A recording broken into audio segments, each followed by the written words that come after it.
Good morning. Thank you, God, for this great and glorious day. My grandfather always used to say that.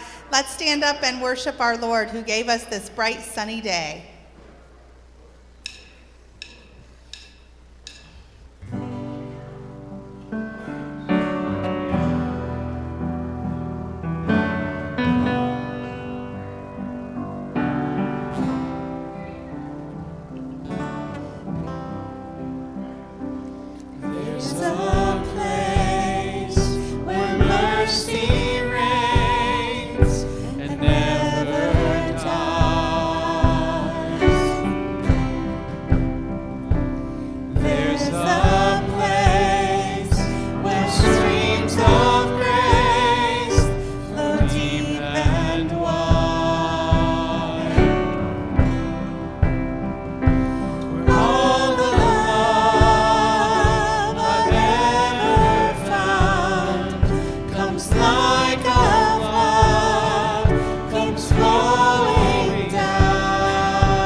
Let us pray.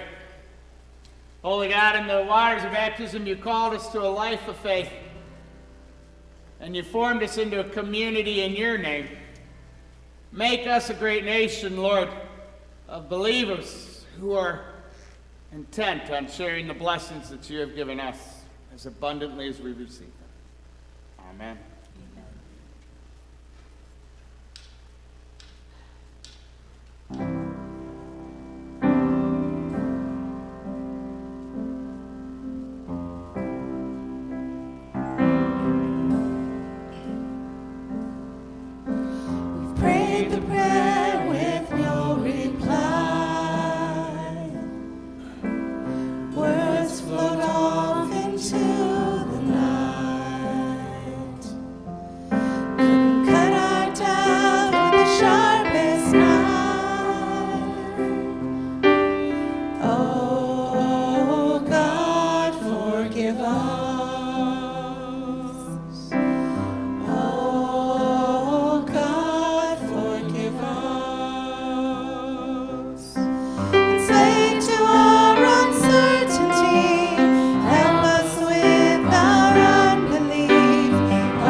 Welcome you to worship this morning. We're glad that you returned to share the good gift of your presence with the rest of us and your voice in song and prayer. Let us continue to sing on this second Sunday in Lent.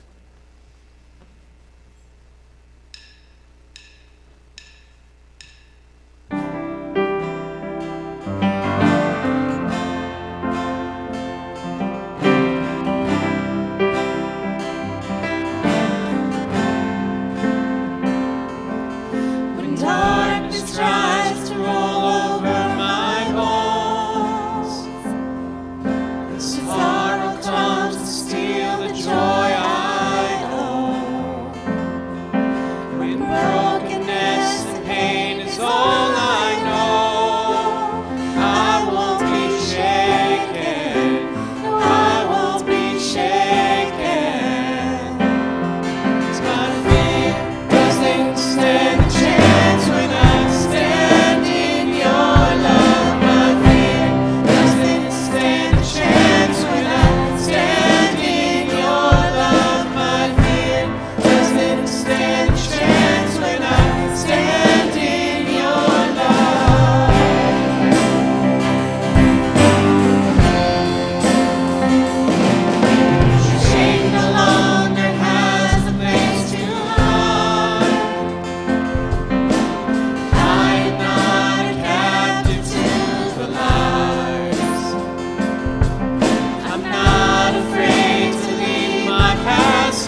The peace of the Lord be with you all.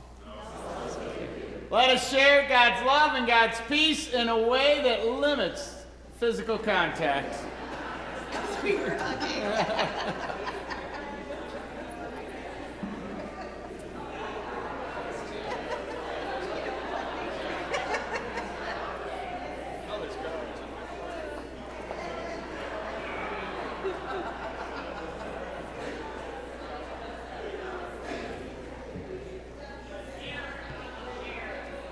God's peace, Tyler. God's peace out. Jasmine, God's peace. Florence, I'm glad.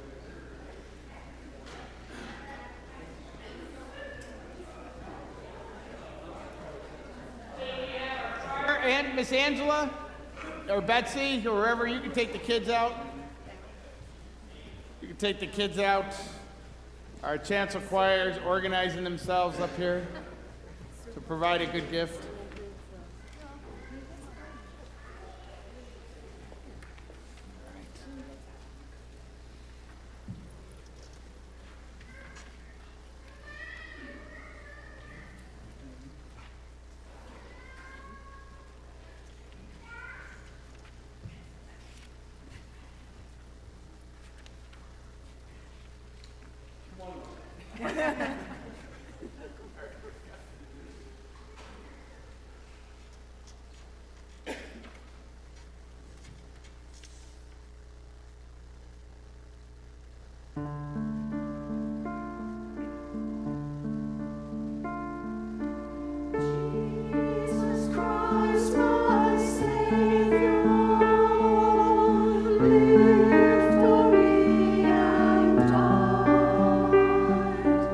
Source of my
to us every year, right at the center here, Lisa. You want me to send?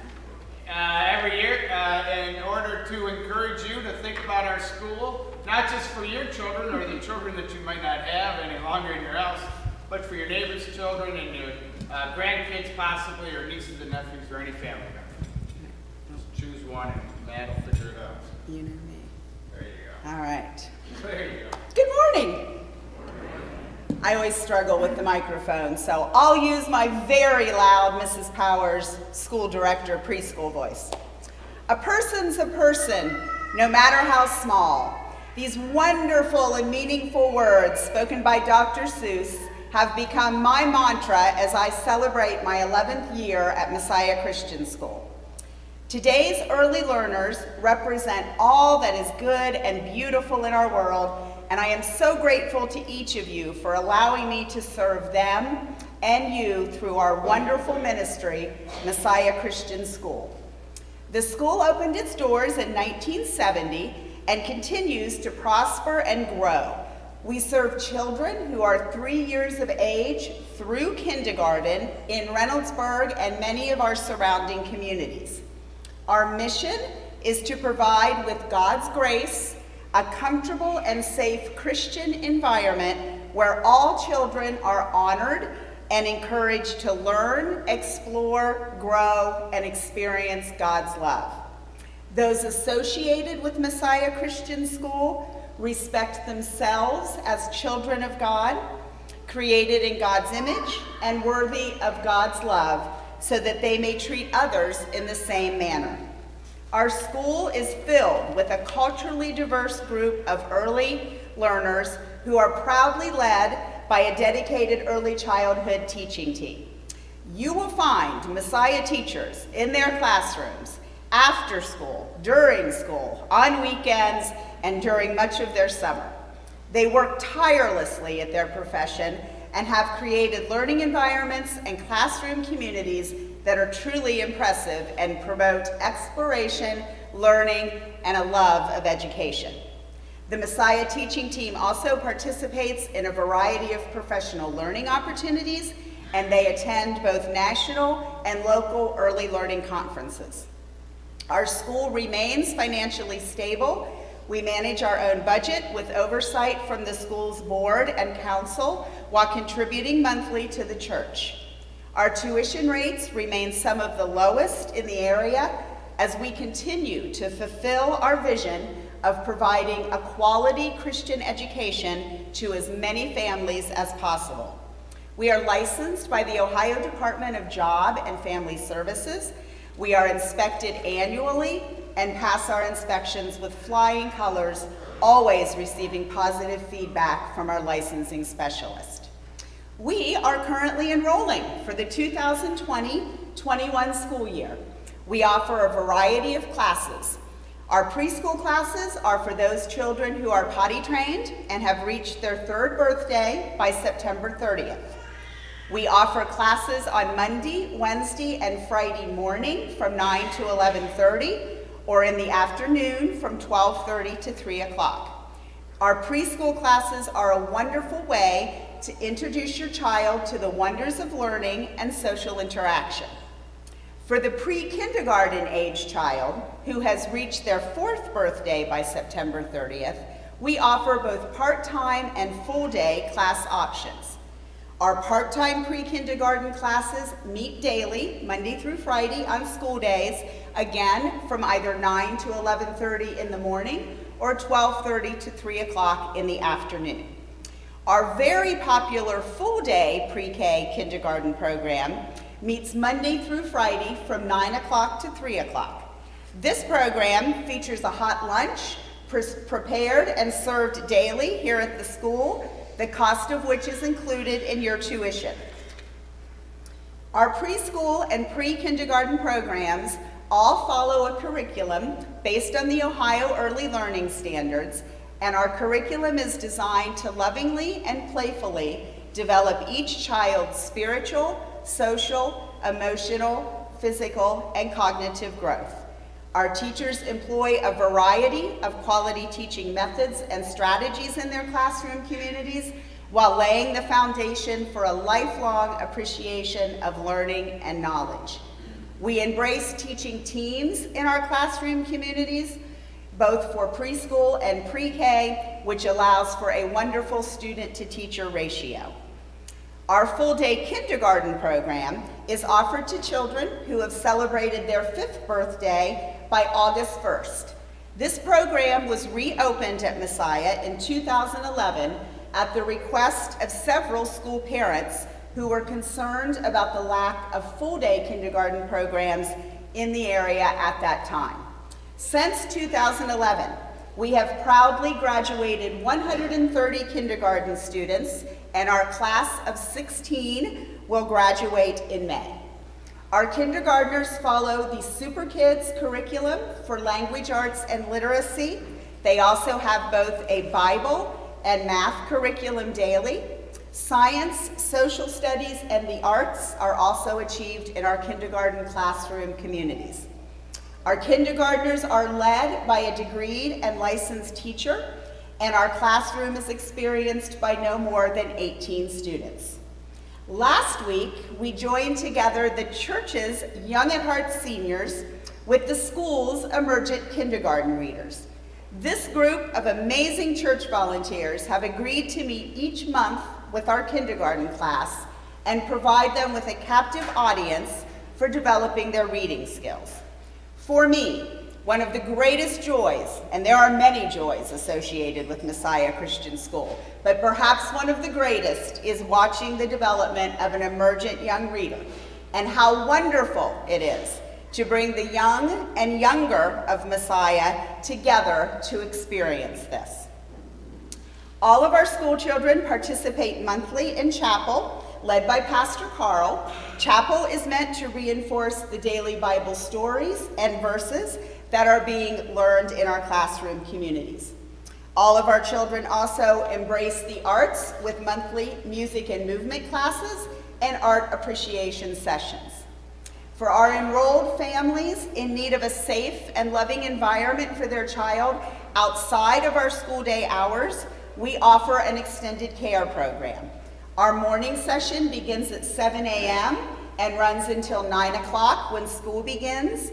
Our afternoon session begins at 3 and runs until 5:30. Both sessions are available to enrolled families and their children at an extremely reasonable rate. Enrollment opened to the public last week. Many of our classes are nearing or at capacity. Our classes are filled on a first-come, first-served basis. As a member of the church, you will receive 5% off the cost of your tuition. I encourage any of you who may be interested in our school to visit with me after the service. I am available to answer your questions, to provide you with an enrollment packet, or to set up a time when you and your child can tour our amazing school. It has been my privilege to speak with and to see you all this morning. May God continue to bless each of you.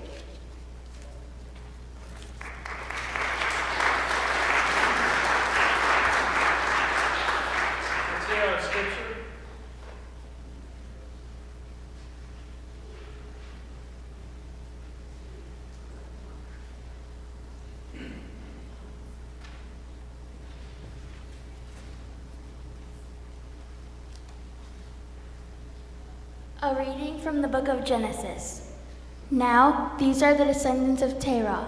Terah was the father of Abram, Noah, and Haran. And Haran was the father of Lot. Haran died before his father Terah, in the land of his birth and Ur of Chaldeans. Abram and Noah took wives. The name of Abram's wife was Sarai, and the name of Noah's wife was Milcah. She was the daughter of Haran, and the father of Milcah and Isaiah. Now Sarai was barren. She had no child. Terah took his son Abram and his grandson Lot, son of Haran, and his daughter-in-law Sarai, his son Abram's wife, and they went out together from Ur to the Chaldeans and go into the land of Canaan. But when they came to Haran, they settled there. The days of Terah were 205 years, and Terah died in Haran. Now the Lord had said to Abram, "Go from your country and your kindred and your father's house to the land that I will show you. I will make you a great nation, and I will bless you and make your name great, so that you will be a blessing. And I will bless those who bless you, and the one who curses you I will curse. And in you all the families of the earth shall be blessed. So Abram went out, the Lord had told him, and Lot went with him. Abram was 75 years old when he departed from Haran. The word of the Lord.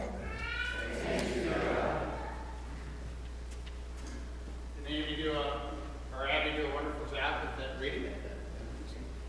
Good job, Abby. A lot of tough words in there. I've never been to the Grand Canyon. I've flown over it, but never been at it. But I can't wait for an opportunity to go there at some point, because the pictures just blow me away with how beautiful it must be. I think that's a picture of the Grand Canyon up there. 277 miles long, Google told me. Up to 18 miles wide at some points, a mile deep. And I'm told that it was created almost entirely by erosion. The Colorado River running through these rocky plates that came up from underground tectonic plates that became the Colorado Plateau, and this flat surface was carved by the river. It looked like a chisel and a mallet. Our God, the sculptor, created this beautiful canyon. One drop of water at a time, 6 million years. One drop of water at a time, creating this landscape that takes your breath away. This is God's work. This is how God works. Patiently, one drop of water at a time, transforming our world, bringing people back into relationship and reconciliation, one drop of water at a time. I was reading up on Genesis' text, and one of the people that I read said that this 12th chapter of Genesis, the story of Abraham being called into ministry, that this is a Hail Mary pass by God. And the reason she called it a Hail Mary pass was because the human experiment wasn't going well already in the 12th chapter of the first book of the Bible. This idea of having a luxurious garden where God and humans would live together in mutual trust didn't go well. See last week's sermon about that. And then God's second plan was to create a nurturing, supportive family that would raise each other up in community, resulted in the first murder in humanity. Brother on brother, nonetheless. Cain killing Abel. And so by the time we get to Noah, just a few generations after Cain and Abel, the world is full of people, but the people are such a despicable looking people that God could only find one righteous person out of all of them. And that was Noah. And God was that close to throwing in the towel, it sounds like, except he decided to save Noah and his family and to start all over again. With the devastating flood, God changed the world. But then Noah and his family, God's hope for this new creation, had a drunken, shameful nakedness incident that made God despair. So that at the whole flood story in early Genesis, God says in chapter 8, verse 22, all of humanity is evil from youth. All of us are evil from youth. Punishment didn't work, kicking Adam and Eve out into the real world. That didn't work. Cursing after the Cain and Abel incident, after Noah devastating the world, that didn't work. The spark of sinfulness outlasted those waters of flood. What was going to transform us, evil from youth. If curses and punishment wouldn't work, God throws a Hail Mary pass to Abraham. Blessing. I'll try blessing. I'll try blessing, God said. Why Abraham? Why did Abraham get chosen to catch this pass? We're not told that. I like to think just because he's the guy who said yes. Because I think that's how God's world works. He's the guy that said yes to this opportunity. What we do know about Abraham is that he's not the most righteous person in all the creation as Noah was identified. If you read the stories after this 12th chapter, which there are quite a few that are about Abraham, you'll find at moments he is very righteous, and you'll find other moments he is very despicable and very broken. He looks a lot like you all look, because you have your moments of being very righteous and other moments of being very despicable. Some of you have outsized one way or another, and we could talk about that later. Why did he choose Abraham? I like to say because he said yes, and he was in a place to say yes. He was in a place called Haran, as you heard Abby just read. And the beauty of language in the Old Testament is that most of these words have multiple meanings. Haran also means crossroads. He was at a crossroads. What do we know about him? Well, we know that he was a wealthy Bedouin who traveled around in his dad's organization. And his dad, on his way to Canan, died and left him in Haran a people he did not know, and with no direction, and now he was in charge of all of this. And that's when God came to him at this crossroads. Came to him not with the threat, not with the punishment, not with the curse. Came to him with a blessing. Abraham, I will bless you. In order for you to be a blessing for others and create a great nation, I will bless you to be a blessing. And Abraham said yes, and a drop of water starts carving a canyon of love in a plain of sinfulness. Isn't that wonderful? King Solomon and King David, hundreds of years later, they would say, Abraham's yes led to this. We are the great nation of Israel. God's love has carved out this nation that is a gift for all people now. And the Psalms rejoice. The wetness of God's love eroding the brokenness that's around us. But that wasn't the end of the story. Hundreds of years after King Solomon and King David, we're going to have early Christians, Peter and Paul. They're going to point to the same scripture and say, this is God's doing. This is Abraham's yes that has come to fruition, because now all Gentiles are part of this great nation that God has made.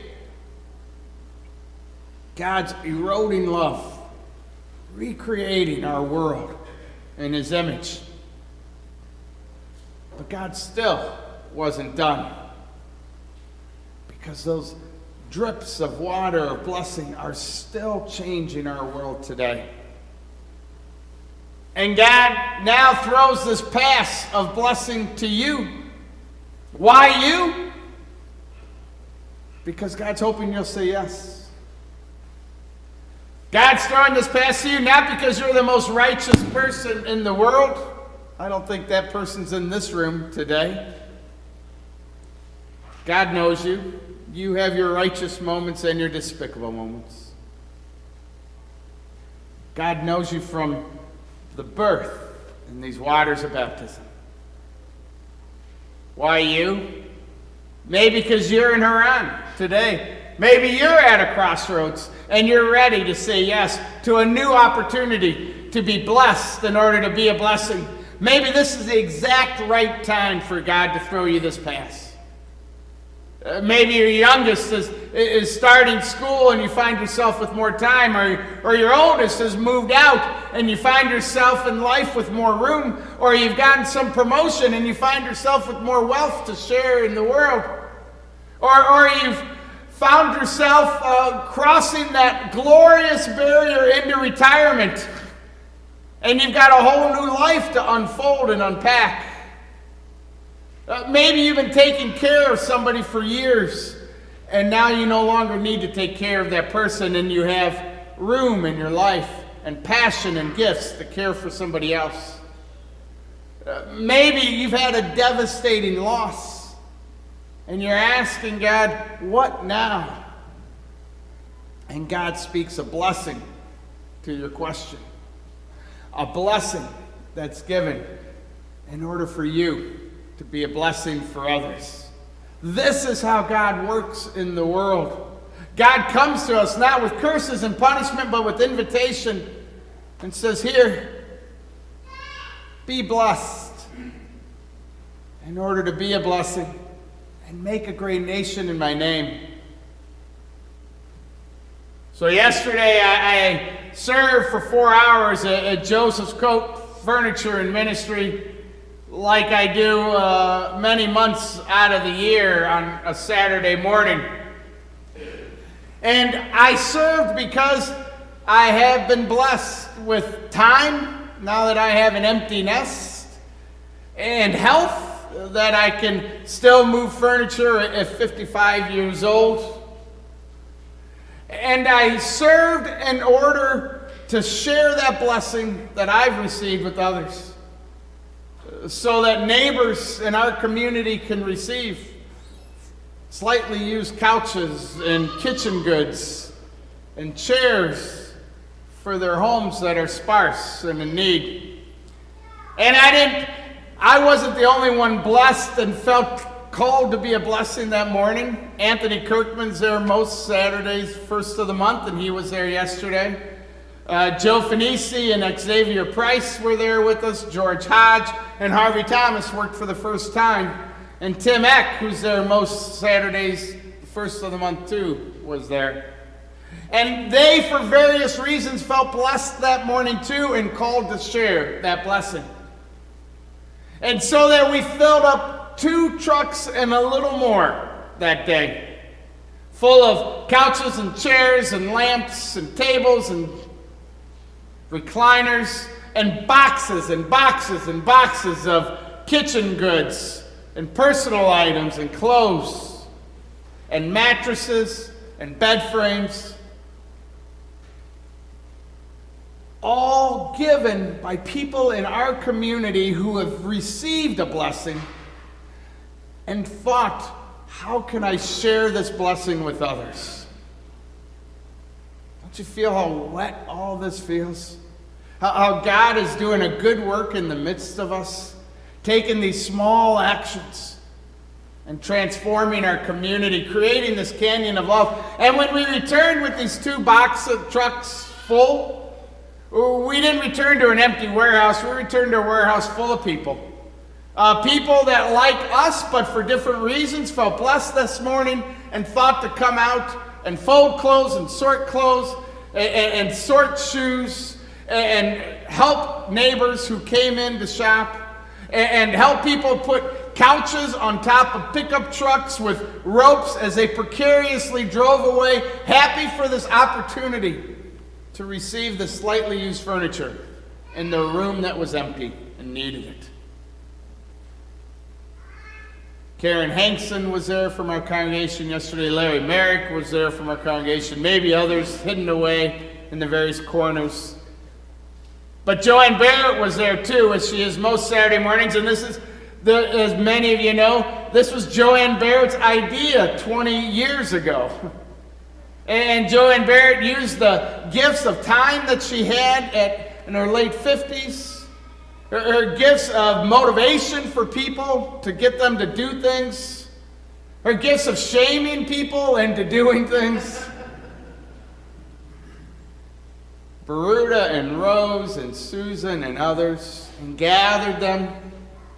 And they thought it was a good week in those first years when they served 10 families. And now we're serving at Joseph's Coat thousands of families every year with hundreds of volunteers. One drop of blessing that started just next door to us all those years ago. That's now become this larger thing that's blessing so many. That's beautiful. That's how God works. That's a canyon of love that's God's created in this community that's transforming our lives and the lives of our neighbors. And it's giving you and me an opportunity to use the blessing we have in order to be a blessing for others. 4 hours in 1 week, in 1 month. Isn't that wonderful? God throws this Hail Mary pass to Abraham because he was in a position to say yes. He didn't have to say yes. I also like to think that God threw this pass to all sorts of people who never even ran down the field to get it. But God threw it to Abraham, and Abraham caught it. He received this blessing, this invitation into blessing, and he became a blessing for others in all of his brokenness and all of his righteousness. And this river of love started cutting through the rocky, hard surface of our world. God, the great sculptor, with a chisel and a mallet, starting to create a beautiful nation in his name. That's all of us now. And God is throwing this blessing to you. Not punishing you, not cursing you, inviting you into a blessing. Receive this blessing, God said. Rejoice. And then share it as abundantly and generously as you received it. Today is your day in her honor. The exact right time for you to say yes to God's call for you. Amen.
Above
we come to this table for a blessing of your presence that Jesus promised we would all receive when we came with our hands outstretched and asked.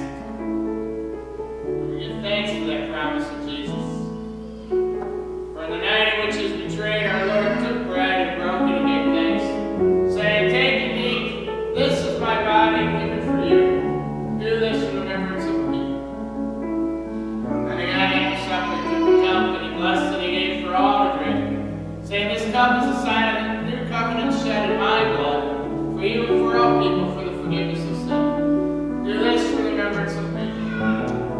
For as often as we eat this bread and drink this wine, we proclaim the very mystery of faith, that Christ is died, Christ is risen, Christ will come again. Come, Holy Spirit, and bless us, so that we might go and be a blessing for you. Come and bless us, so we might bless all those who are hurting this morning that we know about.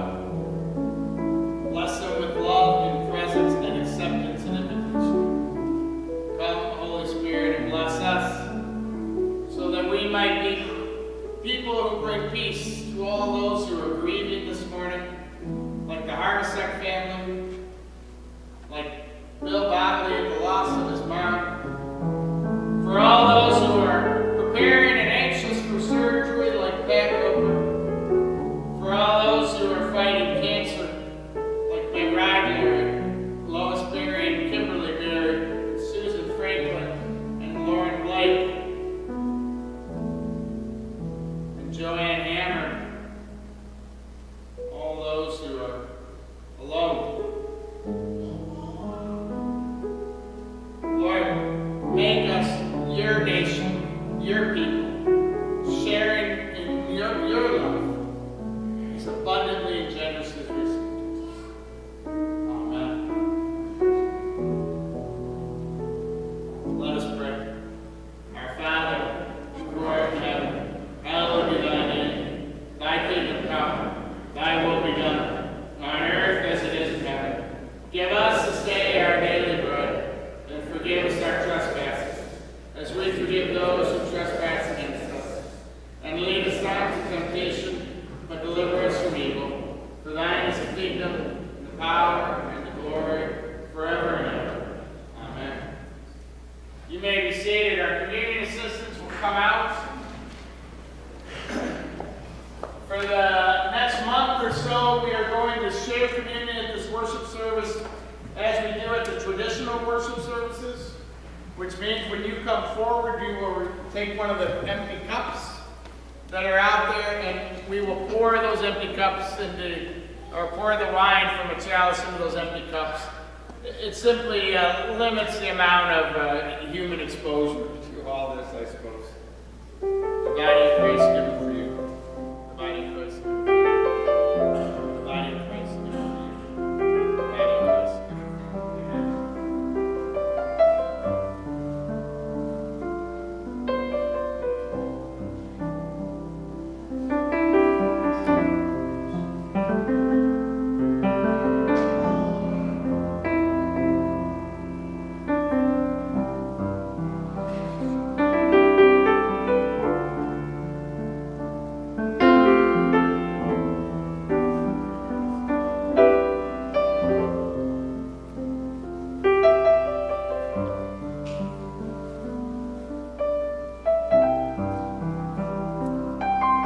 Wherever you are, come and eat. God is hoping to feed you at this meal. Body of Christ. Body of Christmas. Mike, the body of Christ given for you. Body of Christ given for you. Body of Christ given for you. Body of Christ given for you.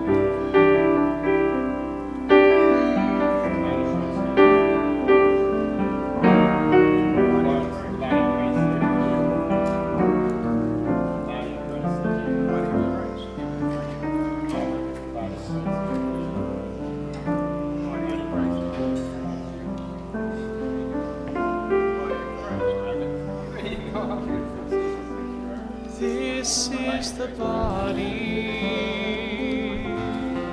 This is the blood.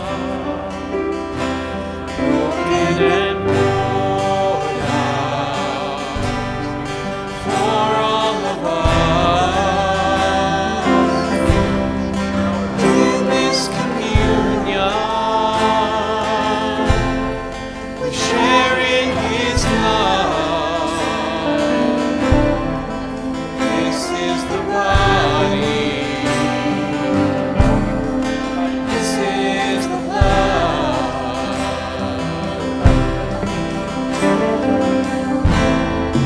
I will remember everything, Lord, that you've done for me. I won't take for granted the sacrifice that set me free. I hunger and thirst for your love. Come fill me today. This is the body. This is the blood. Broken and poured out for all of us. In this communion, sharing His love. This is the body.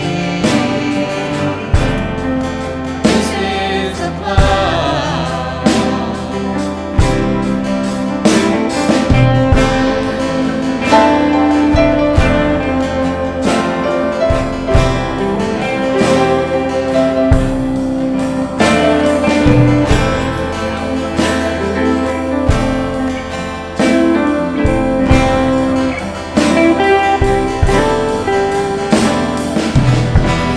We hunger and thirst for your love and your righteousness. We long for your presence, dear Lord. Be with us again. This is the body. This is the blood. Broken and poured out for all of us. In this communion, sharing His love. This is the body. This is the blood. This is the body. This is the blood. This is the body. This is the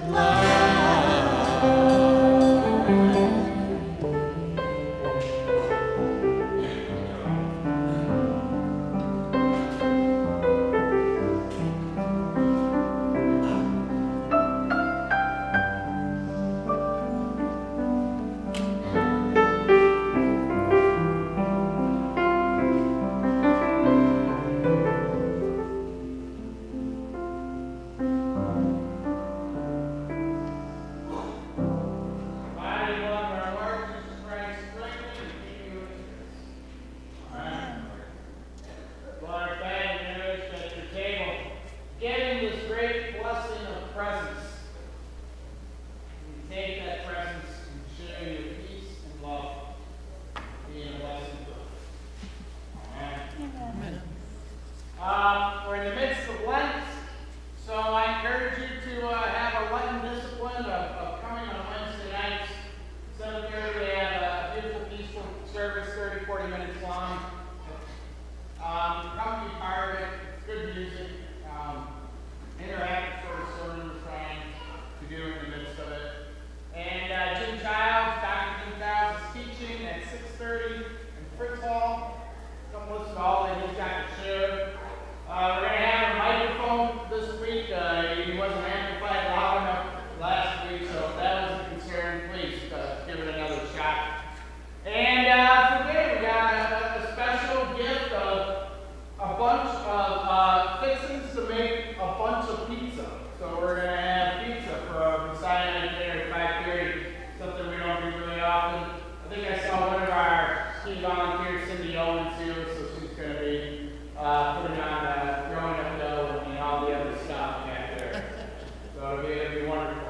So come and make that a part of it.